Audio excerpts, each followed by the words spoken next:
वाहिगुरु जी का खालसा, वाहिगुरु जी की फतेह। नमस्कार साथियों, मैं हूं आपका अपना अमरीक सिंह राय। आज हम भारत की राजनीति के उस केंद्र की बात करेंगे जहां से एक नई क्रांति की शुरुआत हो रही है। हम बात कर रहे हैं तमिलनाडु की। तमिलनाडु की पावन धरती मधुरंतकम में जो जन सैलाब उमड़ा, उसने साफ कर दिया कि दक्षिण भारत अब परिवारवाद और भ्रष्टाचार की बेड़ियों को तोड़ने के लिए पूरी तरह से तैयार है। प्रधानमंत्री नरेंद्र मोदी जी ने केवल तमिलनाडु का दौरा नहीं किया, बल्कि उन्होंने करोड़ों तमिलों के दिलों में राष्ट्रवाद की एक नई अलख जगा दी।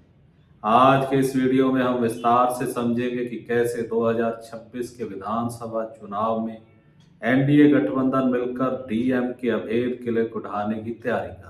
साथियों, तमिलनाडु में भाजपा की बढ़ती ताकत को समझने के लिए हमें 2024 के लोकसभा चुनाव के आंकड़ों पर गौर करना होगा। बहुत से लोग इसे केवल हार जीत के चश्मे से देखते हैं, लेकिन एक विश्लेषक के तौर पर मैं आपको बताना चाहता हूं कि 2024 में भाजपा ने तमिलनाडु में इतिहास रच दिया है। पहली बार भाजपा ने द्रविड़ दलों के बिना लड़ते हुए 11% से ज्यादा वोट शेयर हासिल किया। अगर हम पूरे एनडीए गठबंधन की बात करें तो यह आंकड़ा 18.27% तक जा पहुंचा है। यह कोई मामूली बात नहीं है। कन्याकुमारी जैसे इलाकों में भाजपा को 35% से ज्यादा वोट मिले।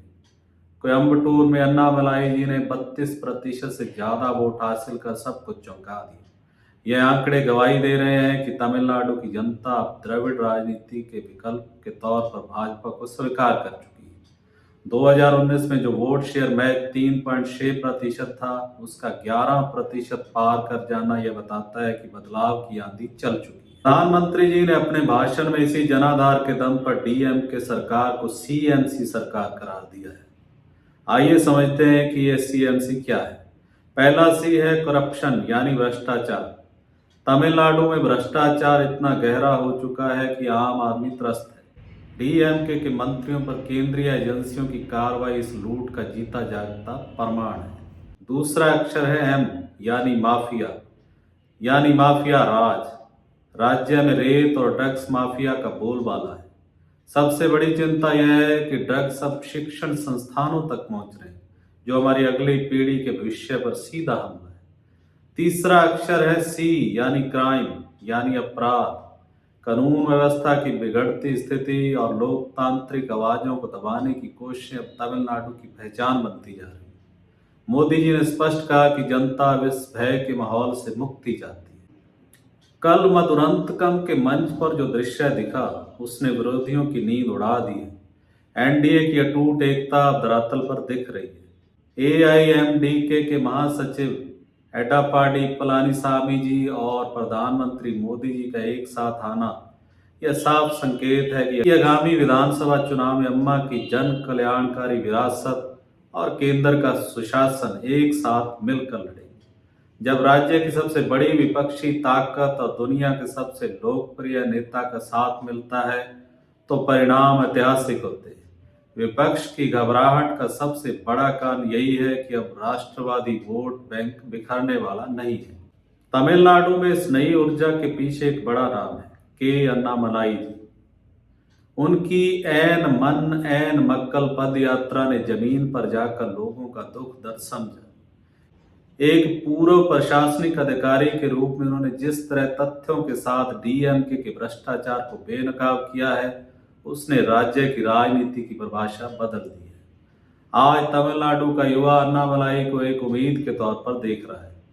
वे केवल राजनीति नहीं, बल्कि तमिलनाडु के सांस्कृतिक और आध्यात्मिक गौरव की रक्षा की लड़ाई लड़ रहे हैं। प्रधानमंत्री मोदी जी ने एक भारत श्रेष्ठ भारत के मंत्र को तमिलनाडु में चरितार्थ किया है। संसद में सेंगोल की स्थापना करना या काशी तमिल संगमम का आयोजन करना, यह तमिल संस्कृति के प्रति मोदी जी के अगाध सम्मान को दर्शाता है। विकास की बात करें तो केंद्र ने तमिलनाडु के बुनियादी ढांचे के लिए लाखों करोड़ रुपए दिए हैं, चाहे वो आधुनिक रेल प्रोजेक्ट्स हों या डिफेंस कॉरिडोर। मोदी सरकार ने कभी भी तमिलनाडु के साथ भेदभाव नहीं किया है। 2024 के वोट शेयर ने जो नींव रखी है, उस पर 2026 जीत की इमारत खड़ी होगी। यह चुनाव परिवारवाद बनाम लोकतंत्र का है। तमिलनाडु की जनता अब समझ चुकी है कि उसका सर्वांगीण विकास केवल मोदी जी के विजन के साथ जुड़कर ही संभव है। आपको क्या लगता है, क्या 11% से शुरू हुआ यह सफर 2026 में सरकार बनाने तक पहुंचेगा? अपने विचार कमेंट बॉक्स में जरूर लिखें। अगर आपको यह विस्तृत विश्लेषण पसंद आया हो तो वीडियो को लाइक करें, शेयर करें और हमारे चैनल अमरीक सिंह राही को सब्सक्राइब जरूर करें। मिलते हैं अगली वीडियो में। वाहिगुरु जी का खालसा, वाहिगुरु जी।